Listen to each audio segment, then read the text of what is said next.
Tonight's story isn't about monsters under the bed. It's about what waits outside, in the places we think are empty.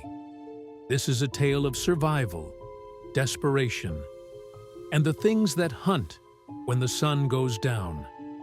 Turn off the lights and listen closely to the hollow woods. The forest was quiet when we arrived, not the kind of quiet that invites peace, but the oppressive, waiting kind. The sort that presses against your ears and makes your own heartbeat sound like a drum in an empty cathedral. I should have turned back when I first saw the sign. A single wooden post, half rotted and leaning into the path, read, "Hollow Woods. Enter at your own risk." I didn't. None of us did. It was supposed to be a weekend hike. Just me, my friend Sam, and my younger brother, Eli. We laughed as we slung backpacks over our shoulders, trading nervous glances for bravado. The stories about hollow woods had been around forever. Missing hikers, strange screams at night, shadows moving without bodies. Of course, we thought they were exaggerations, folklore, legends for kids. The first mile was uneventful. Birds chirped overhead, a light breeze stirred the trees, but as the sun dipped lower, the atmosphere shifted. Shadows thickened unnaturally, and the rustle of leaves became sharper, deliberate. I felt it before I saw it. Eyes on us, watching, patient. "Probably just deer," Sam said, forcing a laugh. Eli didn't answer. He never does when he's scared. I glanced back at him and caught the pale, tight line of his lips. He knew it too. The path twisted into narrow trails lined with dense underbrush. By the time night fell, we realized the trail markers were gone. Or perhaps they never existed. Everything looked the same. Gnarled roots, blackened tree trunks, shadows that seemed deeper than they should have been. We set up camp near a stream. The sound of running water was comforting, but even that failed to mask the strange noises in the dark. Snapping twigs, low groans, and a soft whisper that seemed to travel with the wind. It started innocently, just a fleeting feeling of being watched. But it escalated. By the second night, something was circling our camp. We heard branches crack behind us, faint footsteps, then nothing. Every rustle of leaves made us jump. Every shadow seemed alive. I didn't want to admit it, but fear was starting to take over. Sam insisted it was just an animal, maybe a bear, but Eli's panicked whisper in the dark told me the truth. Something in these woods was not natural. By the third night, it attacked. We were woken by a scream, Eli's. He was gone when I bolted out of the tent, the flashlight cutting through the black like a knife. I found his backpack abandoned near the stream, the water slick with something dark that wasn't water. There was no sign of him, no footprints leading away, just the oppressive, waiting quiet that had followed us since day one. Panic became our only companion. We ran blindly, following the faint glow of moonlight through the trees. But the forest had a way of reshaping itself. Trails twisted, paths looped back on themselves, and every landmark we tried to memorize seemed to vanish. We tried to make fire, but the wood wouldn't catch. It was as if the forest itself resisted us, waterlogged and unwilling to burn. And then we heard it, a deep, guttural growl echoing from the shadows behind us. Not an animal I recognized, something too intelligent, too patient. That was the night I realized something hunted us, not because it needed food, but because it enjoyed the chase. We spent the rest of the night moving quietly, huddled together, shivering, listening to the whispers of the hollow woods. And when morning came, it was worse. The sun did not bring relief. The light revealed the broken trees and clawed bark, but it did not bring escape. We were trapped. Every attempt to find the way out returned us to the same spot. a circle of twisted trees and black soil that seemed to swallow our footprints. Hunger and fear gnawed at us. Sam whispered that maybe we should try to follow the stream, thinking it would lead to civilization.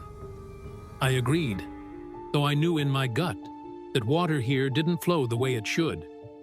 It curved, vanished, and reappeared where it shouldn't. The forest moved around us, alive and hostile. By the fourth day, desperation had set in. We started leaving markers, scratched initials on trees, stacked rocks, broken branches. Every time we returned to them, they were gone or rearranged. Nothing we did mattered here. And then we heard them. The whispers again.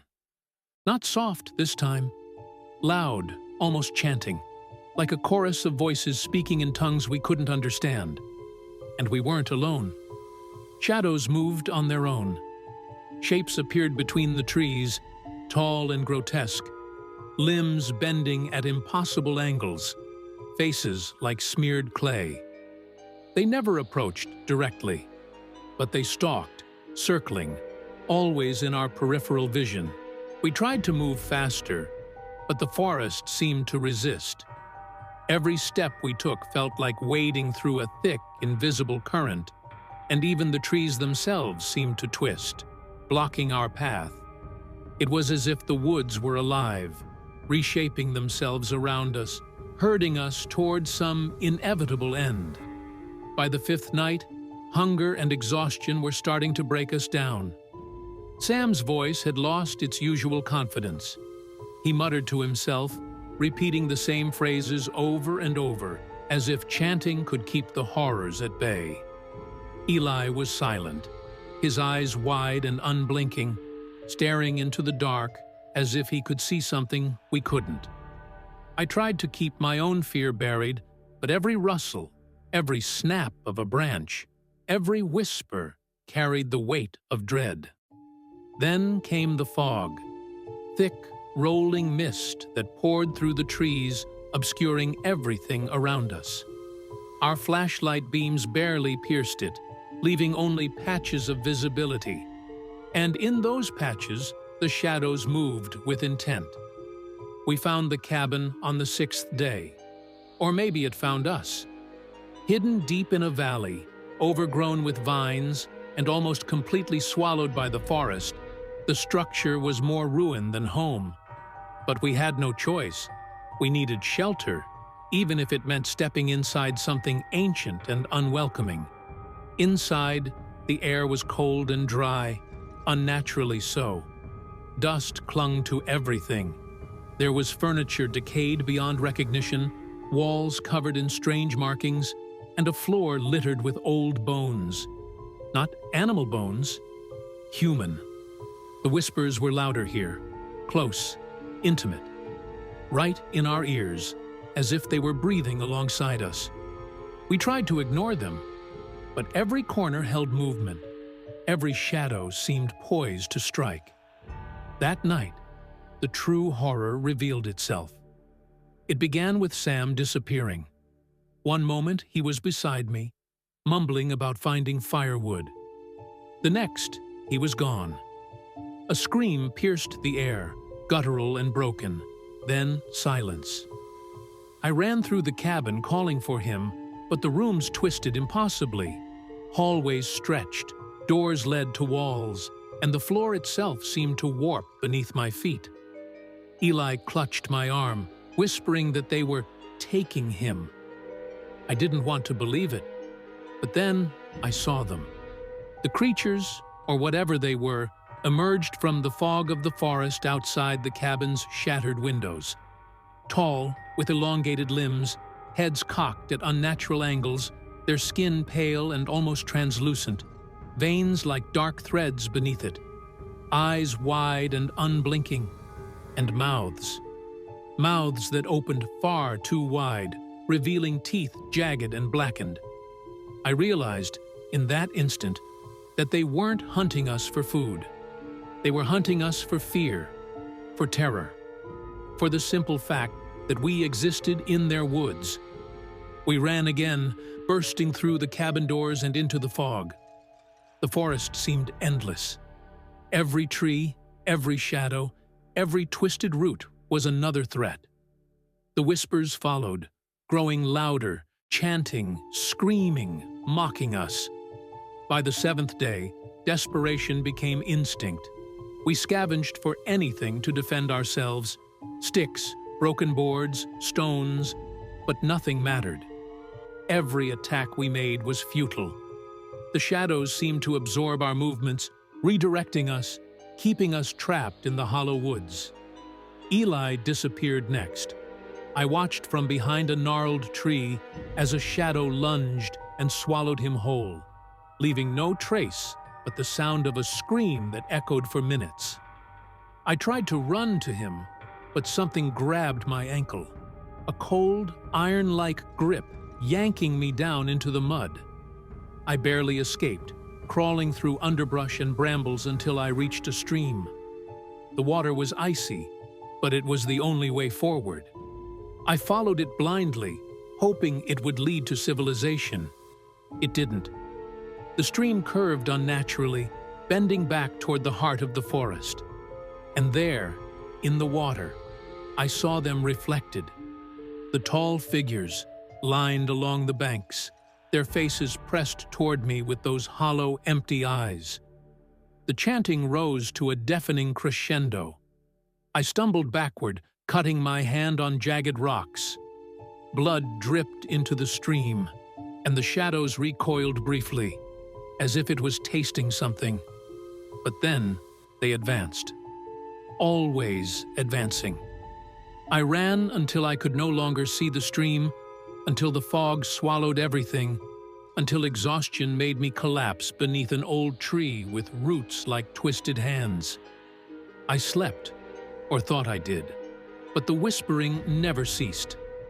In the half-light, I could see them moving just beyond vision. Watching, waiting. I stayed at the edge of the clearing, trembling, calculating my chances. I knew that stepping closer would mean death, or worse. But I had to try. I had to survive. With whatever strength remained, I darted past the altar, weaving between the shadows, holding my breath, and running as fast as my legs could carry me. The forest seemed to push back, branches grabbing at me, roots tripping me, the whispers following, chanting, mocking. Hours passed, or maybe minutes. Time had no meaning here.